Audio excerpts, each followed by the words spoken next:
पिछले वीडियो तक हम लोग पढ़ लिए थे हेलो एल्केन का नोमेनक्लेचर और उसका आइसोमेरिज्म भी पढ़ लिए थे। तो चलिए आज स्टार्ट करते हैं सबसे important topic, how to prepare halo alkanes. हम लोग हेलो एल्केन का निर्माण कैसे करेंगे, इसे बनाया कैसे जाएगा, कौन कौन ऐसे कंपाउंड हैं जिनसे हेलो एल्केन का निर्माण किया जा सकता है और कौन कौन ऐसे मेथड हैं जो यूज होंगे हेलो एल्केन के निर्माण में। तो स्टार्ट करते हैं अपना आज का लेक्चर। मेरा नाम है डीके चंदन और आप देख रहे हैं आईआईटी गुरुकुल। और एक चीज, हम जो क्वेश्चन देते हैं यहाँ पे बनाने के लिए होमवर्क के तौर पे, उसे सोल्व करके उसे सारा क्वेश्चन को, अभी तो कम कम दे रहे थे, अगर ढेर सारा क्वेश्चन दिया जाए तो उसे यहाँ पे वीडियो में सोल्व कर पाना संभव नहीं है। तो हम होमवर्क देते हैं ताकि आप खुद से प्रैक्टिस करो। जितना जरूरत होता है एक्सरसाइज करने के लिए उतना हम यहाँ पे खुद करवा देते हैं, खुद से सोल्व करते हैं। और कुछ आपके प्रैक्टिस के लिए क्वेश्चन देते हैं जो खुद से आप बनाओ ताकि आपका भी समझ विकसित हो। और उन सारे क्वेश्चन का सॉल्यूशन हम टेलीग्राम चैनल पे दे दिया करेंगे। तो आप सारे पूछ भी रहे थे कि सर टेलीग्राम चैनल का लिंक, इस वीडियो के डिस्क्रिप्शन में आपको टेलीग्राम चैनल का लिंक मिल जाएगा। वहां पे आप ज्वाइन हो जाना ग्रुप को, वहां भी चैनल का नाम आईआईटी गुरुकुल है, आप उसको ज्वाइन हो जाना। सारा सॉल्यूशन और सारा वीडियो भी वहां पे आपको मिल जाएगा। तो स्टार्ट करते हैं आज का लेक्चर और हम लोग सीखते हैं कि हेलो एल्केन का निर्माण कैसे किया जाता है। तो ध्यान दीजिए इधर और आराम से देखिए। General methods of preparation of halo alkanes, halo alkane के निर्माण की सामान्य विधियां। तो सबसे पहले तो आप ये जानो कि कौन कौन ऐसे कंपाउंड हैं जिनसे हेलो एल्केन का निर्माण किया जा सकता है। तो देखो, सबसे पहले हम एल्केन के द्वारा हेलो एल्केन का निर्माण कर सकते हैं, एल्कीन के द्वारा भी हेलो एल्केन का निर्माण कर सकते हैं, एल्कोहल के द्वारा कर सकते हैं। उसके बाद सिल्वर साल्ट होता है हमारा, उसके द्वारा भी हेलो एल्केन का निर्माण कर सकते हैं। और कुछ ऐसे कंपाउंड होते हैं जो पहले से हेलो एल्केन होते हैं और उसको हम दूसरे हेलो एल्केन में कन्वर्ट करते हैं। जैसे मान लो कि क्लोरो एल्केन है, तो क्लोरो एल्केन को हम आयोडो एल्केन में कैसे कन्वर्ट करेंगे ये भी हम समझेंगे। तो बहुत इंटरेस्टिंग टॉपिक है और बहुत मजा आने वाला है। इस टॉपिक में हम लोग बहुत कुछ नया सीखेंगे और कुछ वैसे चीजों का भी यूज करेंगे जो पहले आपको हम 11th क्लास में पढ़ा दिए हैं। और एक बात का ध्यान रखना कि जो 11th में पढ़े हो, 11th अच्छे से क्लास किए हो, तो हम वहाँ पे जीओसी जनरल ऑर्गेनिक केमिस्ट्री याद है, हाँ वही, the God of organic chemistry. तो जनरल ऑर्गेनिक केमिस्ट्री पढ़ाए थे बहुत अच्छे से। वहाँ पे इंडक्टिव इफेक्ट हम लोगों ने करा था, mesomeric effect, hyper conjugation, resonance, electromagnetic effect, ढेर सारा इफेक्ट पढ़े थे। और भी चीज पढ़े थे, जैसे फ्री रेडिकल क्या होता है, कार्बोकेटायन क्या होता है, कार्बेनायन क्या होते हैं, उनकी स्टेबिलिटी क्या होती है, plus I minus I, plus M minus M, plus H minus H, बहुत सारा हम लोग देखे थे इफेक्ट। तो जो पढ़े हो प्लीज एक बार उसे रिवाइज कर लो, तो यहाँ समझने में मदद मिलेगा। और जो नहीं पढ़े हो वो ध्यान से यहाँ देखो। तो हम सबसे पहला जो है वो हेलो एल्केन का निर्माण कर सकते हैं फ्रॉम एल्केन। किससे? एल्केन से, फ्रॉम एल्केन। एल्केन से हम हेलो एल्केन का निर्माण कर सकते हैं। कैसे? देखो, एल्केन से जिस मेथड के द्वारा हेलो एल्केन का निर्माण किया जाता है उसको हम बोलते हैं free radical substitution reaction by free radical substitution reaction. Hindi में बोले तो मुक्त मूलक प्रतिस्थापन अभिक्रिया के द्वारा मुक्त मूलक प्रतिस्थापन अभिक्रिया के द्वारा हम एल्केन से हेलो एल्केन का निर्माण कर सकते हैं। अब यहाँ पे देखो दो चीज नया नया आया है, एक तो ये फ्री रेडिकल देख रहे हो, फ्री रेडिकल क्या होता है, और दूसरा है जो तुमको सब्स्टिट्यूशन दिखाई दे रहा है ए। तो फ्री रेडिकल और सब्स्टिट्यूशन रिएक्शन क्या होता है, दोनों को अलग अलग जानते हैं, हालांकि दोनों चीज आप जानते हो पहले से, लेकिन चलो फिर से बता देते हैं। सबसे पहली चीज कि फ्री रेडिकल क्या होता है, फ्री रेडिकल क्या होता है, फ्री रेडिकल मुक्त मूलक, इसे हिंदी में बोलेंगे मुक्त मूलक, मुक्त मूलक। तो वैसे species having unpaired electron, unpaired electron, जिसके पास अयुग्मित इलेक्ट्रॉन होते हैं। अभी अयुग्मित इलेक्ट्रॉन क्या होता है, तो देखो ध्यान से देखना इधर, फ्री रेडिकल किसे कहेंगे, वैसे स्पीशीज जिसके पास अनपेयर्ड इलेक्ट्रॉन, अयुग्मित इलेक्ट्रॉन। पेयर्ड मतलब क्या हो गया, पेयर्ड मतलब हो गया जोड़ा, पति पत्नी दोनों साथ हैं तो जोड़ा हो गया, जोड़ा जोड़ा जोड़ी, जोड़ा जोड़ी, नो जोड़ा बोल लो, जोड़ा हो गया, जोड़े एक जोड़े हो गए होंगे, और दोनों अलग अलग हैं मेरी तरह अकेला। तो पति और पत्नी दोनों साथ में है तो एक जोड़ा हो गया, वो पेयर्ड हो गए, और दोनों अलग अलग हैं तो अनपेयर्ड है। अरे जिसका पत्नी नहीं वो भी अनपेयर्ड है, लेकिन अगर दोनों हैं और दोनों अलग अलग हैं तो वो भी क्या है, अनपेयर्ड है। दो लड्डू एक साथ तो दोनों पेयर्ड है, अलग अलग तो अनपेयर्ड है। तो यहाँ पे देख लो फ्री रेडिकल में हम लोग देख रहे हैं जैसे ClCl, अच्छा, और इनके बीच इनका निर्माण कैसे होगा, तो देखो क्लोरीन का एक इलेक्ट्रॉन और इस क्लोरीन का एक इलेक्ट्रॉन, दोनों के बीच में शेयरिंग होगा, शेयरिंग होने के बाद बन गया क्या, Cl2। तो ये जो क्लोरीन है, यहाँ पे एक इलेक्ट्रॉन, यहाँ पे एक इलेक्ट्रॉन, ये जो दोनों इलेक्ट्रॉन है ये पेयर्ड इलेक्ट्रॉन है, युग्मित है। कैसे हैं, युग्मित है, जोड़ा में है। और अगर हम क्या करते हैं कि इस क्लोरीन को यहाँ से ब्रेक कर देते हैं, तो चूंकि दोनों सेम एटम है तो दोनों का इलेक्ट्रोनिगेटिविटी सेम होगा, तो यहाँ पे होमोलाइसिस होगा, समांश विखंडन, साझे के दोनों परमाणु एक एक इलेक्ट्रॉन लेके अलग हो जाएंगे। तो इस क्लोरीन के पास एक इलेक्ट्रॉन और इस क्लोरीन के पास एक इलेक्ट्रॉन, तो इसे हम बोलेंगे अनपेयर्ड इलेक्ट्रॉन, और ये जो क्लोरीन है इसे हम बोलेंगे फ्री रेडिकल। क्या बोलेंगे, फ्री रेडिकल। तो एक क्लोरीन भी फ्री रेडिकल हुआ और एक क्लोरीन भी फ्री रेडिकल हुआ, इसे बोलेंगे क्लोरीन फ्री रेडिकल। तो जैसे एग्जांपल के लिए कुछ देख लेते हैं, Cl फ्री रेडिकल हो गया, Br फ्री रेडिकल हो गया, I फ्री रेडिकल हो गया, CH3 पे यहाँ पे एक अनपेयर्ड इलेक्ट्रॉन है, इसे फ्री रेडिकल बोलेंगे। उसके बाद हाइड्रोजन के पास एक इलेक्ट्रॉन है, इसे भी हम क्या बोलेंगे, फ्री रेडिकल बोलेंगे। तो ये सारे के सारे क्या हो गए, फ्री रेडिकल हो गए। ठीक है, तो इसे आप बोलोगे क्या, इसे बोलोगे क्लोरीन फ्री रेडिकल, और इसे क्या बोलोगे, कार्बन फ्री रेडिकल। कार्बन के पास एक अनपेयर्ड इलेक्ट्रॉन है तो कार्बन फ्री रेडिकल, आयोडीन के पास है आयोडीन फ्री रेडिकल, ब्रोमीन के पास है तो ब्रोमीन फ्री रेडिकल, और क्लोरीन के पास है तो क्लोरीन फ्री रेडिकल। तो ये सारे एग्जांपल हो गए किसके, फ्री रेडिकल के। इसे कॉपी करो, फिर यहां से बढ़ते हैं आगे।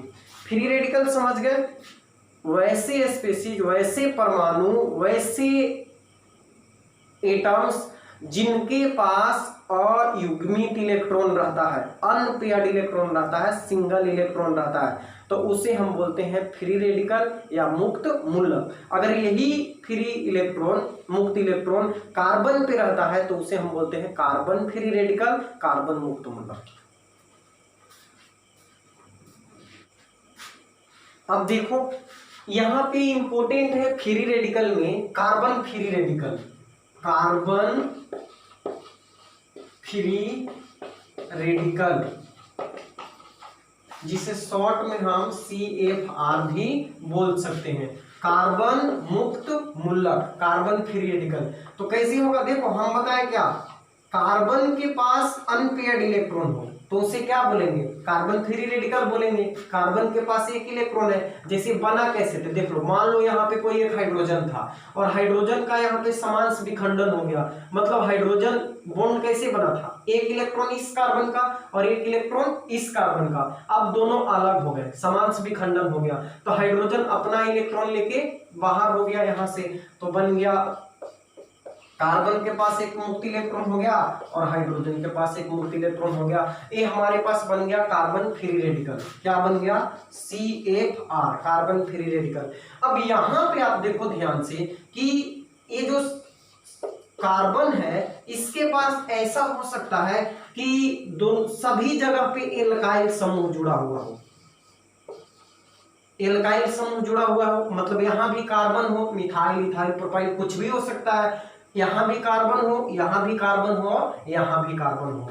ऐसा भी हो सकता है कि किसी दो जगह पे कार्बन हो और एक बॉन्ड से कौन जुड़ा हो, हाइड्रोजन जुड़ा हो, या ये भी हो सकता है कि सिर्फ एक ही जगह से कार्बन जुड़ा हो और बाकी दो बॉन्ड से कौन जुड़ा हो, हाइड्रोजन जुड़ा हो और यहाँ पे मुक्त इलेक्ट्रॉन हो, या फिर ये भी हो सकता है कि यहाँ पे तीनों के तीनों हाइड्रोजन ही जुड़ा हो, है कि नहीं। तो सब जगह क्या है, देख लो, यहाँ भी कार्बन फ्री रेडिकल है, यहाँ भी कार्बन फ्री रेडिकल है, यहाँ भी कार्बन फ्री रेडिकल है और यहाँ भी कार्बन फ्री रेडिकल है। तो अंतर क्या है, अंतर देखो क्या है, ये जो कार्बन है जहां पे फ्री इलेक्ट्रॉन है ये तीन अन्य कार्बन से जुड़ा है। तो क्या बताए थे बच्चों आपको, 3 डिग्री बताए थे, यदि कार्बन तीन अन्य कार्बन से जुड़ा हो तो उसे हम क्या बोलते हैं, 3 डिग्री या टर्शियरी कार्बन। तो ये हो गया 3 डिग्री। उसके बाद यहाँ देखो ये दो तरफ से कार्बन से जुड़ा है तो ये क्या हो गया, 2 डिग्री। एक तरफ से कार्बन से जुड़ा है तो ये हो गया 1 डिग्री। और ये भी अगर ये किसी से भी नहीं जुड़ा रहता है तो उसे भी हम बोलेंगे 1 डिग्री, या फिर आप इसे मिथाइल बोल सकते हो, methyl free radical, methyl free radical, methyl free radical. तो अब इसमें है क्या, ये ऐसा हम क्यों लिखें, इसमें क्या विशेष बात है, तो विशेष बात ये है कि आपको ये याद रखना है किसी भी रिएक्शन का जो रिएक्टिविटी है वो डिपेंड करता है कि हमारे पास जो फ्री रेडिकल है या कार्बोकेटायन है या कार्बन आयन है उसका स्टेबिलिटी क्या है। रिएक्शन का जो स्पीड होता है, जो रेट होता है, वो डिपेंड करता है इंटरमीडिएट जो होते हैं, इंटरमीडिएट कहने का मतलब जो रिएक्शन के बीच में बनते हैं, जैसे कार्बोकेटायन, कार्बन आयन और फ्री रेडिकल, कार्बीन, नाइट्रीन, बेंजाइन, ये सब आपको पढ़ाए हैं पहले हम। तो इन सब के स्टेबिलिटी पे रिएक्शन डिपेंड करता है कि रिएक्शन कितना फास्ट होगा या स्लो होगा। तो यहाँ पे देखो ये 3 डिग्री है, 2 डिग्री है, 1 डिग्री है और ये भी 1 डिग्री है। तो अगर आपसे स्टेबिलिटी का ऑर्डर पूछा जाए, स्टेबिलिटी का ऑर्डर, तो ये हो गया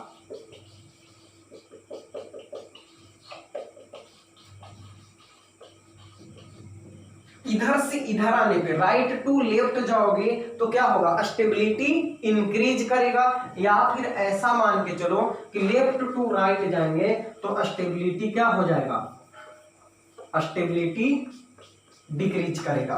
तो सबसे ज्यादा स्टेबल कौन है बच्चों, सबसे ज्यादा 3 डिग्री, उसके बाद 2 डिग्री, उसके बाद 1 डिग्री और उसके बाद मिथाइल कार्बन फ्री रेडिकल। ये हो गया इसका स्टेबिलिटी का ऑर्डर, तो इसका हम यूज करेंगे आगे। अभी एक चीज और देख लो, अब हमें क्या करना है, यहाँ पे बात बताते हैं जो आपको पढ़ाए हैं हम 11th में, स्टेबिलिटी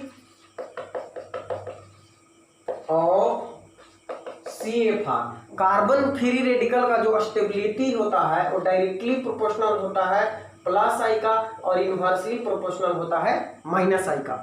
कार्बन फ्री रेडिकल का स्टेबिलिटी प्लस आई के डायरेक्टली प्रोपोर्शनल और माइनस आई के इनवर्सली प्रोपोर्शनल। कहने का मतलब कि प्लस आई बढ़ेगा मतलब पॉजिटिव इंडक्टिव इफेक्ट बढ़ेगा तो स्टेबिलिटी जो होगा कार्बन फ्री रेडिकल का वो भी बढ़ेगा, और माइनस आई इफेक्ट बढ़ेगा तो स्टेबिलिटी घटेगा। अब यहाँ पे बात आता है कि प्लस आई क्या है और माइनस आई क्या है। तो देखो बच्चों ध्यान से समझना, जितने भी एल्काइल ग्रुप होते हैं, methyl, ethyl, propyl, isopropyl, secondary butyl, tertiary butyl, neopentyl, इस सब जिस कार्बन से जुड़ते हैं उसे इलेक्ट्रॉन डोनेट करते हैं, उसे इलेक्ट्रॉन देते हैं, और इलेक्ट्रॉन देकर उस पे जो पॉजिटिव चार्ज होता है उसको कम कर देते हैं।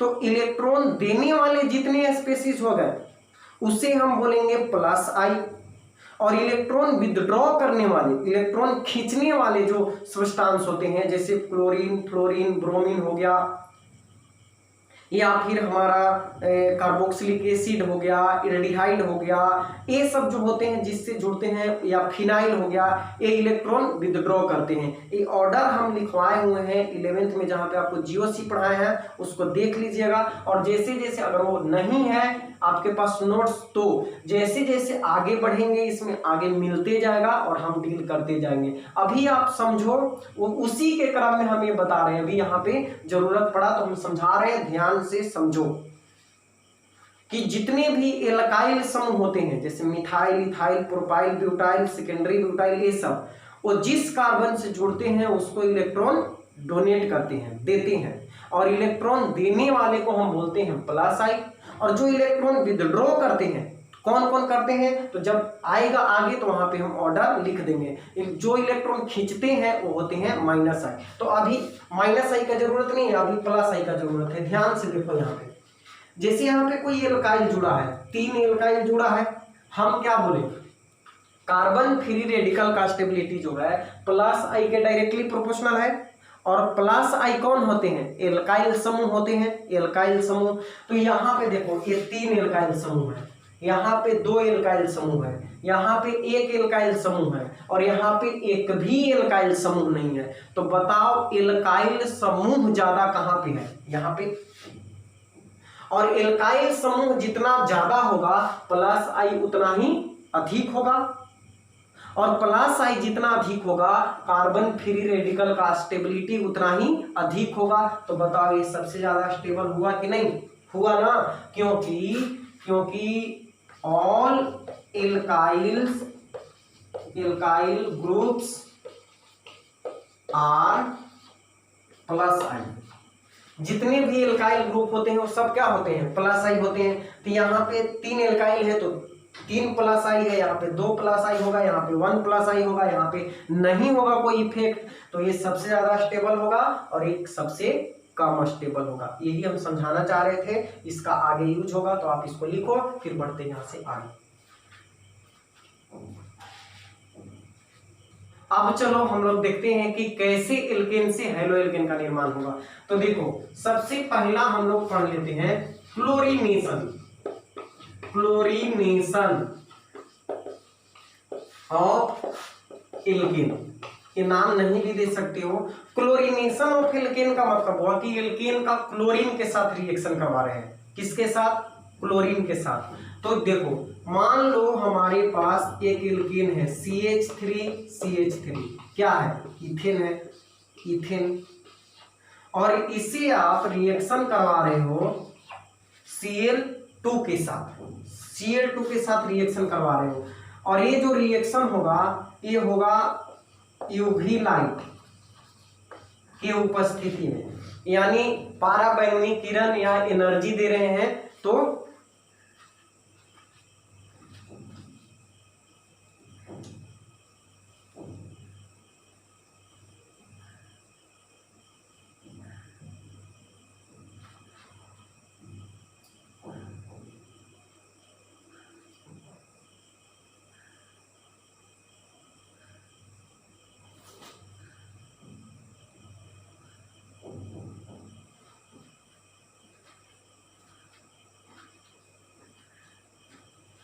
यूवी लाइट के उपस्थिति में रिएक्शन हो रहा है तो ये बनाएगा क्या, तो देखो ये बनाएगा CH2Cl प्लस HCl। अब हुआ क्या, तो यहाँ से एक हाइड्रोजन और यहाँ से एक क्लोरीन मिलके HCl का निर्माण कर लिया, और एक जो क्लोरीन फ्री रेडिकल यहाँ से निकला वो इसमें जुड़ के और CH3CH2Cl का निर्माण कर लिया, मतलब क्लोरोइथेन का निर्माण किया, क्लोरोइथेन का निर्माण किया। तो ये एल्केन था और ये क्या बन गया बच्चों, हेलो एल्केन। उसी तरह अगर आप हायर एल्केन का यूज करते हो, जैसे CH3CH2CH3 और इसको Cl2 के साथ रिएक्शन कराते हो, लाइट यानी H न्यू सेम चीज है, E बराबर H nu, energy light is a form of energy, E equal to H nu होता है इसकी एनर्जी। तो यहाँ पे देख लो, तो यहाँ पे 1 डिग्री हाइड्रोजन था, यहाँ भी 1 डिग्री हाइड्रोजन था, यहाँ पे 1 डिग्री हाइड्रोजन है, यहाँ पे 1 डिग्री हाइड्रोजन है, यहाँ पे 2 डिग्री हाइड्रोजन है। तो दो प्रकार का हाइड्रोजन यहाँ पे उपस्थित है, तो दो प्रकार का प्रोडक्ट का निर्माण होगा, यानी मिक्सचर ऑफ हेलो एल्केन का निर्माण होगा यहाँ पे। तो देखो CH3CH2CH2Cl बनेगा एक प्रोडक्ट, प्लस दूसरा प्रोडक्ट आपको मिलेगा CH3CHClCH3। तो यहाँ पे बना क्या, 1 क्लोरोप्रोपेन और यहाँ पे क्या बना, 2 क्लोरोप्रोपेन। तो अगर आप हायर एल्केन का यूज करते हो, 2 कार्बन से अधिक वाले, प्रोपेन, ब्यूटेन, पेंटेन, ये सब का यूज करती हो, तो फिर यहाँ पे मिक्सर ऑफ एल्केन का निर्माण होगा। समझ गए? तो चलो इसको कॉपी करो, कुछ और एग्जांपल करते हैं। चलो और एग्जांपल देते हैं, जैसे मान लो CH3CH2CH2CH3 प्लस Cl2 और यहाँ पे लाइट है, प्रोडक्ट बनाओ आप। उसके बाद एक एग्जांपल और, CH3CH3 प्लस Cl2 लाइट, यहां पे आप प्रोडक्ट का निर्माण करो।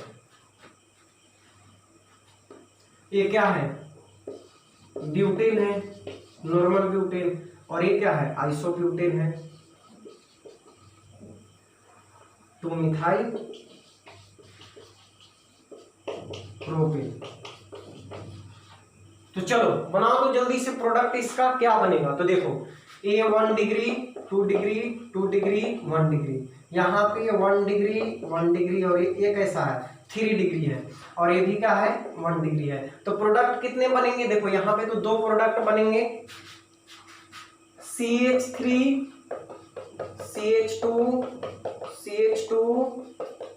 CH2Cl और दूसरा प्रोडक्ट बनेगा CH3CH2CHClCH3। क्या यहाँ क्लोरीन नहीं ऐड होगा, तीसरा प्रोडक्ट नहीं बनेगा, तो तीसरा प्रोडक्ट बनाओगे तो यही वाला बन जाएगा, सेम हो जाएगा, अलग थोड़ी ना होगा। अब इधर से 2 पे है, यहाँ पे लगेगा तो इधर से 2 पे हो जाएगा। यहाँ पे देखो, यहाँ भी 2 प्रोडक्ट बनेगा, CH2Cl प्लस सेकेंड प्रोडक्ट होगा हमारा CH3CH3, यहाँ से हाइड्रोजन गायब, ClCH3। तो 2 प्रोडक्ट का निर्माण होगा। यहाँ पे अलग अलग रेशियो में प्रोडक्ट का निर्माण होता है। जो ज्यादा स्टेबल होता है वो ज्यादा मात्रा में बनता है, जो कम स्टेबल होता है कम मात्रा में बनता है। अभी बताएं, देखो ये 1 डिग्री हेलो एल्केन है और एक 2 डिग्री हेलो एल्केन है, तो ये ज्यादा स्टेबल है तो ये अधिक मात्रा में बनेगा और ये कम मात्रा में बनेगा। यहाँ पे ये अधिक मात्रा में बनेगा और ये कम मात्रा में बनेगा। तो इस चीज पे डिपेंड करता है, स्टेबिलिटी जिस कंपाउंड का सबसे अधिक होगा प्रोडक्ट उसी का अधिक मात्रा में बनेगा। तो हम बताएं कि 3 डिग्री सबसे अधिक स्टेबल है और 1 डिग्री सबसे कम स्टेबल है। तो यहाँ पे 1 डिग्री है और ये 2 डिग्री है, तो ये ज्यादा बनेगा। यहाँ पे 3 डिग्री है और ये 1 डिग्री है, तो ये ज्यादा बनेगा। कॉपी करो, आप टेंशन मत लो कि ये प्रोडक्ट बना कैसे, हम स्टेप बाय स्टेप ये अभी सिर्फ बता रहे थे। देखो ये प्रोडक्ट बनेगा, रिएक्शन बन के ये तैयार होगा। अब हम सीखेंगे इसका स्टेप बाय स्टेप मैकेनिज्म, कि जो हेलोजिनेशन कराते हैं किसी हम कंपाउंड का, किसी एल्केन का जो हेलोजन के साथ रिएक्शन करवा रहे हैं, उसका क्रिया विधि क्या है, मैकेनिज्म क्या है, उसका स्टेप क्या है, तो ये रिएक्शन जो है 3 स्टेप में पूरा होता है, जिसे हम बोलते हैं हैलोजिनेशन ऑफ एल्केन। तो देखते हैं आगे। अब तो आप लोग जल्दी से अब हेडिंग लगा लो। क्या हेडिंग लगा लो? हाँ, हेडिंग लगा लो, mechanism of halogenation of alkane. तो फटाफट सब कोई हेडिंग लगाओ, mechanism of halogenation of alkane. Alkane के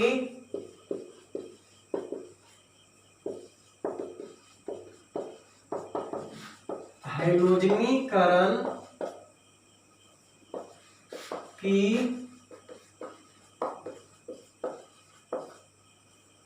क्रियाविधि। एल्केन के हैलोजनीकरण की क्रियाविधि। तो देखो ये जो रिएक्शन है वो 3 स्टेप में कंप्लीट होता है। सबसे पहला स्टेप है हमारा स्टेप 1, इसे हम बोलते हैं chain initiation step. Chain initiation step, श्रृंखला शुरुआती पद। अब इसमें क्या होता है कि जैसे मान लो हमारे पास कोई हैलोजन है X2, जैसे Cl2 Br2। चूंकि हैलोजन जो है वो डाइएटोमिक गैस है, तो डाइएटोमिक है तो Cl2 Br2 F2 I2 के रूप में रहेंगे। तो मान लो यहाँ पे X2 है, ठीक है। और यूवी लाइट दे दिए। यूवी लाइट की उपस्थिति में हम इसको छोड़ते हैं, या फिर आप टेम्परेचर भी दे सकते हो 250 डिग्री से 400 डिग्री सेल्सियस टेम्परेचर पे। ये क्या होता है, इसका होमोलाइसिस होता है, बॉन्ड ब्रेक हो जाता है, बीच का जो कोवेलेंट है दोनों हैलोजन के बीच का वो ब्रेक हो जाता है, और हमें यहाँ पे मिलता है 2 फ्री रेडिकल। किसका? हैलोजन का फ्री रेडिकल मिलेगा। किसका फ्री रेडिकल मिलेगा बच्चों? हैलोजन का। यहाँ पे एक Cl2 है तो 2Cl फ्री रेडिकल मिलेगा, Br2 है तो 2Br फ्री रेडिकल मिलेगा। और जनरली क्लोरीन और ब्रोमीन से ही हम डायरेक्ट हैलोजिनेशन एल्केन का कराते हैं, क्योंकि आयोडीनेशन और फ्लोरिनेशन का कुछ और मेथड होता है। तो देखो पहला स्टेप हुआ। सेकेंड स्टेप होता है स्टेप 2, चेन प्रोपागेशन स्टेप। क्या है सर? चेन इनिशिएशन, श्रृंखला शुरुआती पद, श्रृंखला विस्तारण पद। यहाँ पे श्रृंखला का शुरुआत हुआ, चेन का स्टार्ट लिया यहाँ पे, और ये यहाँ पे चेन और आगे बढ़ेगा, विस्तारित रूप लेगा, तो चेन प्रोपागेशन स्टेप। यहाँ पे क्या होता है कि जैसे हमारे पास यहाँ जो फ्री रेडिकल आया, एक फ्री रेडिकल, इसे हम किसी एल्केन के साथ RH एल्केन के साथ रिएक्शन करवाते हैं। तो देखो 11वीं क्लास में अगर आपको याद हो तो हम बताए थे कि एक फ्री रेडिकल दूसरे फ्री रेडिकल का निर्माण करता है, एक मुक्त मूलक दूसरे मुक्त मूलक का निर्माण करता है।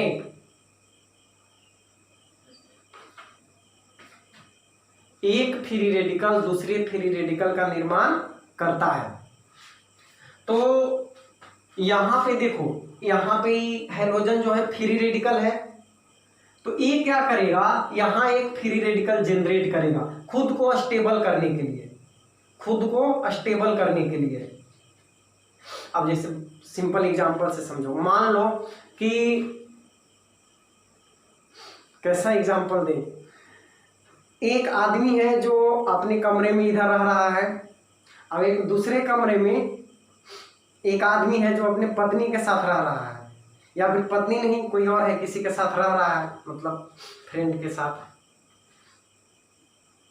गलत रास्ता पे जा रहे हो ऐसे ही समझ लो। तो मान लो कि ये क्या करता है कि अपना अकेलापन दूर करने के लिए उधर उसके घर को तोड़ता है, और घर को तोड़ के खुद अकेलापन महसूस कर रहा था, इससे बाहर निकालने के लिए दूसरे के घर को तोड़ेगा और वहां से अपनी तरफ, और बेचारा अकेला हो गया। तो एक फ्री रेडिकल क्या करता है, खुद को स्टेबल बनाने के लिए दूसरे फ्री रेडिकल का निर्माण करता है। तो यहाँ पे क्या होगा कि ये जो हैलोजन फ्री रेडिकल है इसके वजह से यहाँ पे बॉन्ड ब्रेक होगा, ठीक है। होमोलाइटिक क्लीवेज होगा, हाइड्रोजन अपना एक इलेक्ट्रॉन लेके यहां से बाहर निकलेगा और ये बनाएगा HX, हाइड्रोजन एसिड का निर्माण करेगा। ये है यहां से हाइड्रोजन और यहां से हाइड्रोजन, HX का निर्माण किया और यहां पे क्या बच गया, R फ्री रेडिकल। ठीक है, तो बताओ एक फ्री रेडिकल दूसरे फ्री रेडिकल का निर्माण किया कि नहीं किया? वही चीज हुआ ना, इधर खुद अकेले था, इधर बेचारा का हंसी खुशी परिवार चल रहा था, उसको तोड़ के अपनी तरफ कर लिया और वो अकेले झाल बजाने लगा। तो वही चीज यहाँ पे हुआ, HX हाइड्रोजन एसिड बन गया और ये एल्काइल फ्री रेडिकल का निर्माण हुआ। ये सेकेंड स्टेप था। थर्ड स्टेप क्या होता है, स्टेप 3, ये होता है चेन टर्मिनेशन स्टेप। अब यहाँ पे श्रृंखला का अंतःकरण हो जाता है, अंत हो जाता है। तो यहाँ पे क्या होगा, देखो ये जो फ्री रेडिकल है एल्काइल फ्री रेडिकल, इसे फिर हम किसी हैलोजन के साथ रिएक्शन करा देंगे, X2 के साथ रिएक्शन करा देंगे। तो बताओ, जानते हैं ना एक फ्री रेडिकल दूसरे फ्री रेडिकल का निर्माण करता है, तो यहां से एक हाइड्रोजन अब फ्री रेडिकल के रूप में यहाँ आएगा और निर्माण होगा RX का। अब जो डॉक्टर वाला RX होता है वो नहीं है, हेलो एल्केन हो गया, एल्केन और यहाँ हेलाइड हो गया, और सॉरी एल्काइल हो गया और ये हाइड्रोजन हो गया, तो हेलो एल्केन बन गया और साथ में यहाँ पे फिर एक फ्री रेडिकल का निर्माण होगा।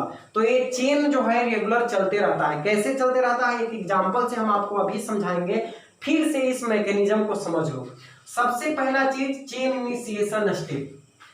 हाइड्रोजन जो है लाइट या फिर किसी टेम्परेचर पे इसका होमोलाइटिक क्लीवेज होता है और दो फ्री रेडिकल का हाइड्रोजन फ्री रेडिकल का निर्माण होता है। इस हाइड्रोजन फ्री रेडिकल को हम जब एल्केन के साथ रिएक्शन कराते हैं, ये क्या है बच्चों, एल्केन, और ये क्या है, हाइड्रोजन फ्री रेडिकल। अब यहां से एक फ्री रेडिकल दूसरे फ्री रेडिकल को जनरेट करता है, तो ये हाइड्रोजन के साथ मिलकर HX बनाता है, हाइड्रोजन एसिड, और ये एल्काइल अकेले बच जाता है। अब ये एल्काइल क्या करता है, अपना टोका दूसरा तरफ फंसाएगा।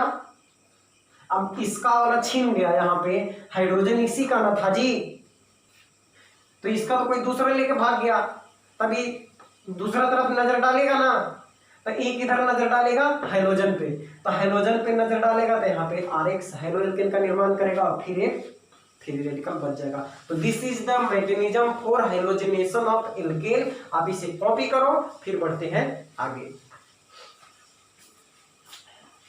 एग्जाम्पल करते हैं, देखो CH3 प्लस Br2, यहाँ पे 250 डिग्री से 400 डिग्री सेल्सियस या फिर यूवी लाइट, आप इसका प्रोडक्ट बनाओ तो।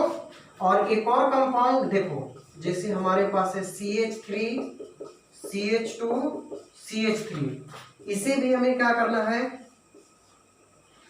मान लो यहाँ पे Br फ्री रेडिकल हम देते हैं, देखो Br फ्री रेडिकल, अब इसका रिएक्शन करवाओ।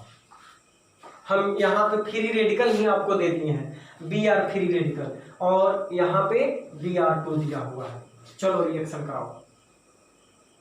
सिंपल है, क्या होगा, ये भी 1 डिग्री है और ये भी 1 डिग्री है, तो 1 डिग्री हाइड्रोजन यहाँ से रिप्लेस होगा, CH3 CH2 Br का निर्माण होगा और साथ में HBr बनेगा, हाइड्रोजन निकलेगा यहाँ से, एक ब्रोमीन है HBr का निर्माण करेगा, तो एक कंपाउंड बनेगा।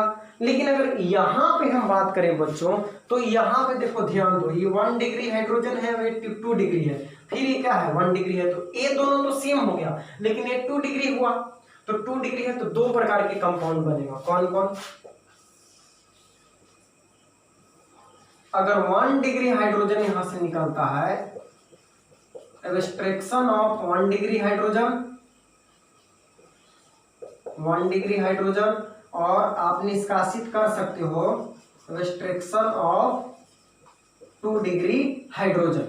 हम 1 डिग्री हाइड्रोजन को भी यहां से रिप्लेस कर सकते हैं और 2 डिग्री को भी कर सकते हैं, तो इस तरह से 2 कंपाउंड का निर्माण होगा। यहाँ पे देखो, एक तो बनेगा हमारा CH3 CH2 Br, जो 1 डिग्री हाइड्रोजन के कारण निर्माण हुआ, और एक यहाँ पे बनेगा CH3 CH Br CH3, 3। तो इस तरह से 2 प्रकार के प्रोडक्ट का निर्माण होगा।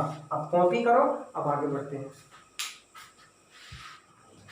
तो चलो अभी हम लोग देख लिए एल्केन का क्लोरीनेशन, यानी क्लोरीन के साथ रिएक्शन करवाएंगे एल्केन का तो क्लोरो एल्केन बनेगा। ब्रोमीन के साथ भी रिएक्शन डायरेक्ट एल्केन का करवाएंगे तो ब्रोमो एल्केन बनेगा। अब हमारे पास बच गया 2 हैलोजन, आयोडीन और फ्लोरीन। अब एल्केन का आयोडीन के साथ जो रिएक्शन होता है, इसमें थोड़ा सा ध्यान देने वाली बात है, ध्यान से सुनना ध्यान से सुनना। जब हम एल्केन का आयोडीन के साथ रिएक्शन करवाते हैं तो रिएक्शन के दौरान HI बनता है, HI, और HI जो होता है एक स्ट्रॉन्ग रिड्यूसिंग एजेंट होता है, अकारक होता है।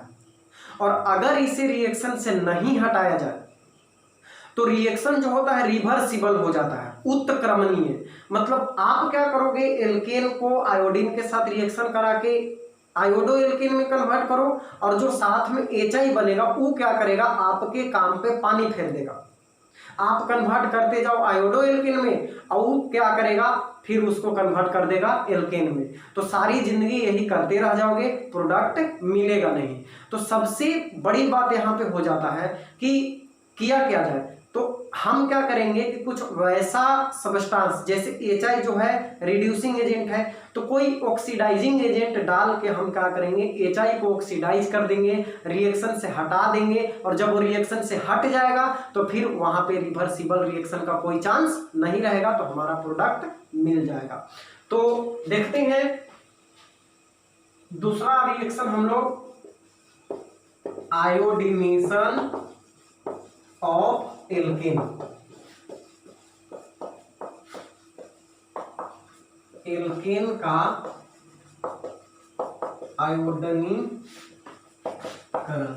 आप लोग हिंदी पे ज्यादा ध्यान मत देना, हाँ हिंदी मीडियम में हो फिर भी हिंदी पे ध्यान मत देना। ऑर्गेनिक में हिंदी का कोई मीनिंग नहीं होता है, आप इंग्लिश पे ही, छोटा छोटा इंग्लिश है, आप इसी को याद करने का प्रयास करना, क्लोरीनेशन, आयोडीनेशन, ब्रोमिनेशन, क्योंकि ये आपको हर जगह कंफ्यूज करेगा और हिंदी उतना साइंस के लिए ये नहीं है।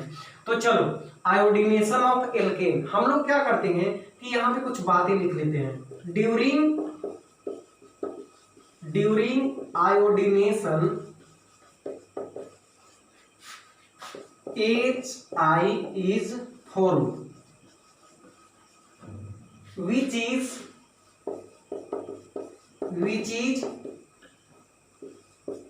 a strong reducing agent।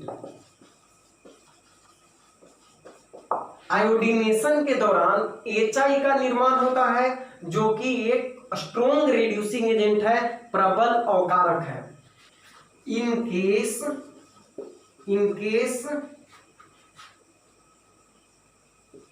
it not destroyed, the reaction will become reversible। अब क्या होगा, रिएक्शन के दौरान, एल्केन का आयोडीन के रिएक्शन के दौरान HI बनता है जो कि रिड्यूसिंग एजेंट है, और जब इसे डिस्ट्रॉयड नहीं किया जाएगा, इसे खत्म नहीं किया जाएगा, रिएक्शन से नहीं हटाया जाएगा, तो जो रिएक्शन होगा हमारा वो रिवर्सिबल हो जाएगा। यानी आप इधर से उधर भेजो और वो हुर हुर के उधर से इधर भेज देगा। फिर आप एल्केन से हेलो एल्केन बनाओ और वो क्या करेगा, हेलो एल्केन से फिर एल्केन बना देगा। तो इसे हटाने के लिए हमें क्या करना होगा, iodination of alkene occurs in the presence of iodic acid। Iodic acid और concentrated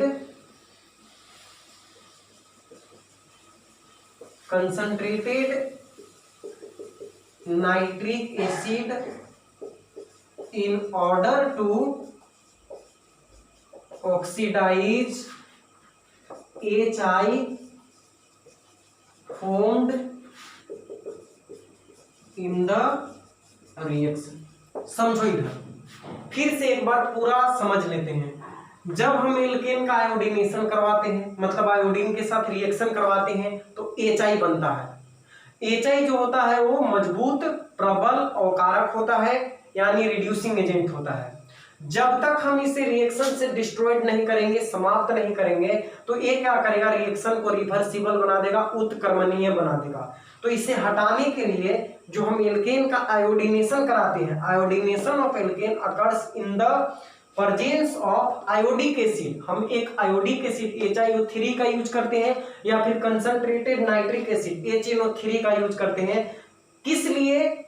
HI को ऑक्सीडाइज करने के लिए, और कारक है तो इसको ऑक्सीकृत करने के लिए हम इसका यूज करते हैं। ऑक्सीकृत होकर रिएक्शन से बाहर हो जाता है आयोडीन, और हमारा जो प्रोडक्ट बनना होता है वो बन के तैयार हो जाता है। तो इतना स्टेप का फॉलो करेंगे आयोडीनेशन में। तो लिख लो इसको आप।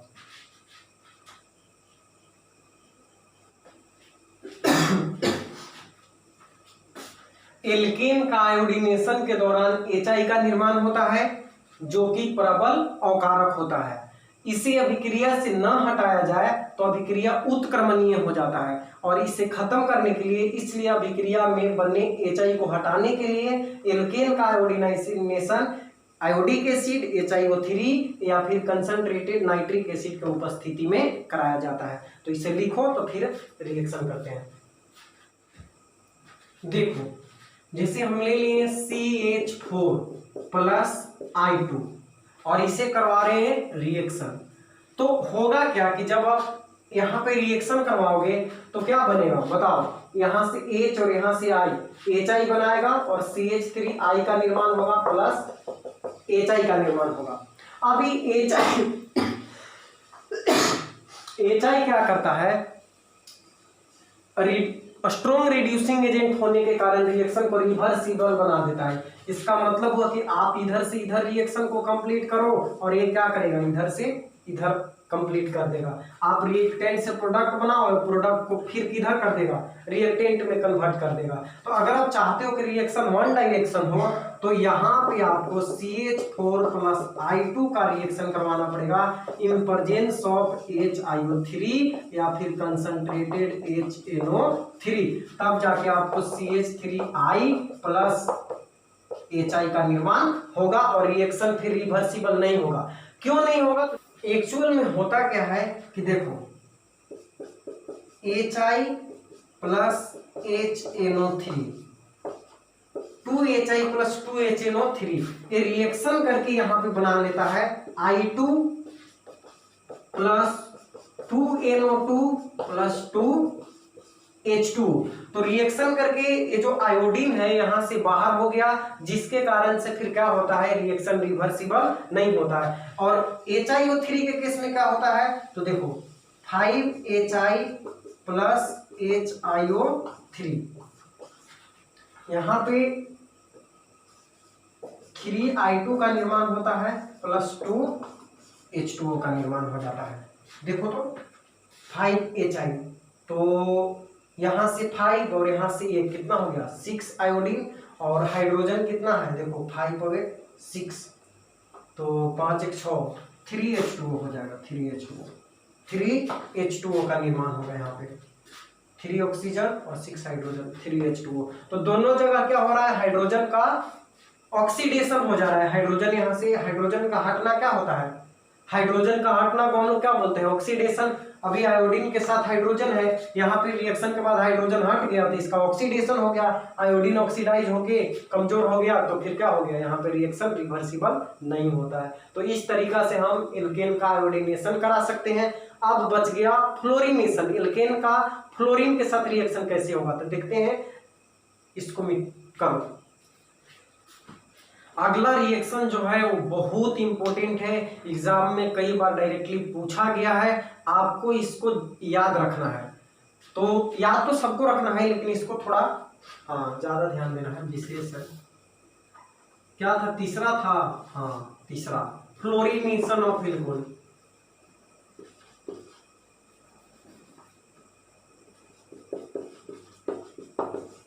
Fluorination of alkene. Fluorination of alkene. अब फ्लोरीनेशन में क्या होगा, तो देखो सबसे पहला चीज कि आप एल्केन का फ्लोरीन के साथ डायरेक्ट फ्लोरीनेशन नहीं करवा सकते हो। क्यों नहीं? Fluorination of alkane with fluorine is not successful because reaction is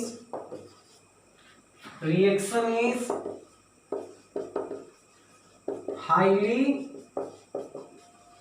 exothermic।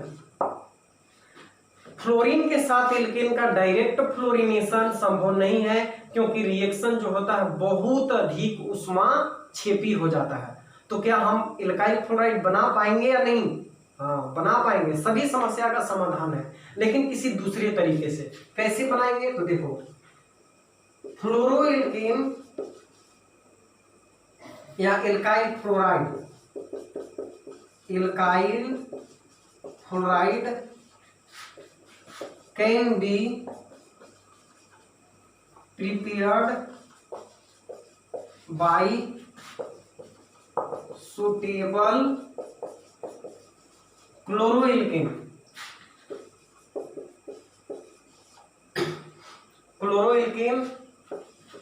by reaction with certain inorganic halide like AgF, Hg2F2, SbF3, AsF3, etc। इसका मतलब क्या हुआ बच्चों? ध्यान से समझो। Fluorination of alkane with fluorine is not successful. Alkane का fluorine के साथ डायरेक्ट अभिक्रिया संभव नहीं है। क्योंकि रिएक्शन बहुत अधिक उष्माक्षेपी होता है, जिसे कंट्रोल कर पाना संभव नहीं है। तो हिंदी वाले लिख भी लेना कि एल्केन का फ्लोरीन के साथ डायरेक्ट फ्लोरीनेशन संभव नहीं है, क्योंकि अभिक्रिया बहुत अधिक उष्माक्षेपी होता है। अगला स्टेप में लिखना, फ्लोरोएल्केन का निर्माण सुटेबल क्लोरोएल्केन से कुछ अकार्बनिक फ्लोराइड के साथ अभिक्रिया कराया जाता है। जैसे में AgF, Hg2F2, SbF3, AsF3, etc। देखो होगा क्या, एल्काइल फ्लोराइड यानी fluoroalkane can be prepared by suitable chloroalkane by reaction with certain inorganic halide. कुछ निश्चित अकार्बनिक फ्लोराइड के साथ रिएक्शन करा के और हम फ्लोरोएल्केन का निर्माण कर सकते हैं। जैसे देखो हमारे पास एक कंपाउंड है CH3CH2Cl। क्लोरोएल्केन का रिएक्शन करवाएंगे, डायरेक्ट एल्केन का नहीं, क्लोरोएल्केन का, और इसे हम रिएक्शन करवा दिए AgF के साथ। तो क्या होगा, AgCl यहाँ से बाहर निकलेगा और बन जाएगा CH3CH2I प्लस AgCl। या फिर आप इसे रिएक्शन करा दो CH3CH2Cl प्लस Hg2F2। यहाँ पे 2 है तो यहाँ भी 2 मॉलिक्यूल ले लो, यहाँ से क्लोरीन 2 बाहर हो जाएगा, तो बनेगा क्या 2HgCl और ये बन जाएगा CH3CH2 और F। कितना मॉलिक्यूल, 2 मॉलिक्यूल, ये बन गया फ्लोरोएल्केन।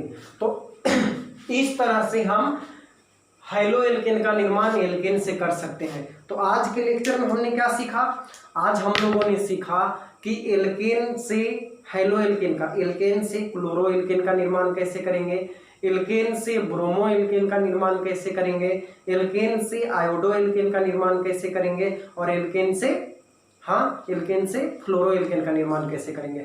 तो चलो एक छोटा सा, बस बहुत थोड़ा सा आपका समय लेंगे और इसको पूरा हम याद करवा देते हैं। तो इसको लिखो। फिर देखो, आज हमने सीखा कि एल्केन से हेलो एल्केन कैसे बनाए, एल्केन से हेलो एल्केन कैसे बनाए। और हेलो एल्केन में कौन कौन बना रहे थे हम लोग।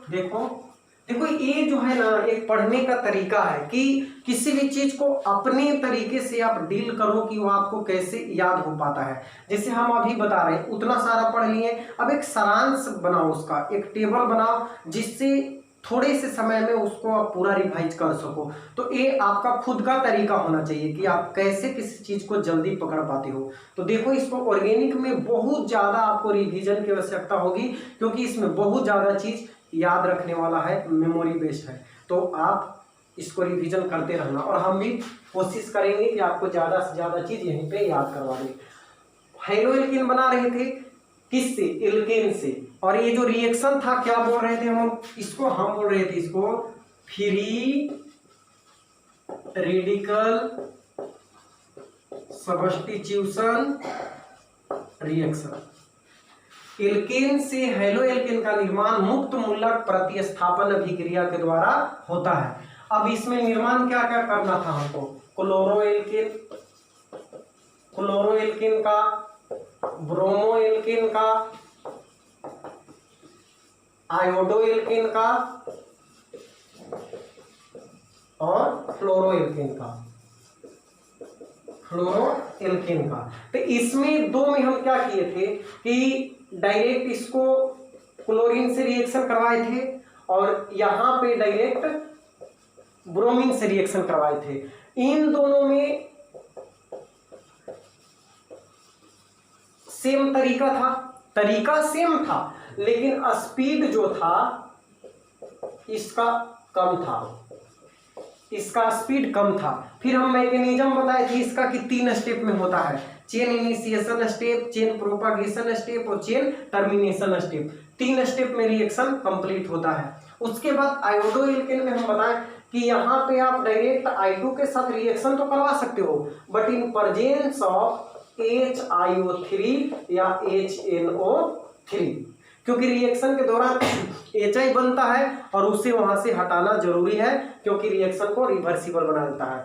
और फ्लोरिनेशन जो होता है, इसे तो आप डायरेक्ट F2 के साथ रिएक्शन करवा ही नहीं सकते हो। यहाँ पे तो हमको सहारा लेना पड़ता है AgF का या Hg2F2 का या फिर SbF3 का या फिर AsF3 का। तो ये तरीका होना चाहिए आपको याद करने का। तो आज के वीडियो में इतना ही। हमने आज सीखा एल्केन से हेलो एल्केन, आपको बताए थे कि हम एल्केन से भी हेलो एल्केन बना सकते हैं, एल्कोहल से भी बना सकते हैं। तो ये सारा चीज पढ़ेंगे नेक्स्ट वीडियो में। इसको बार बार देखो, रिवाइज करो, नोट्स बनाओ, फिर मिलते हैं। और इसके पीछे वाले सारे वीडियो का लिंक हम इस वीडियो के डिस्क्रिप्शन में दे देंगे। तो अगर आपने पहले वाला वीडियो नहीं देखा है तो उसे भी देखें और उसके बाद ये देखें, ज्यादा समझ में आएगा। मिलते हैं नेक्स्ट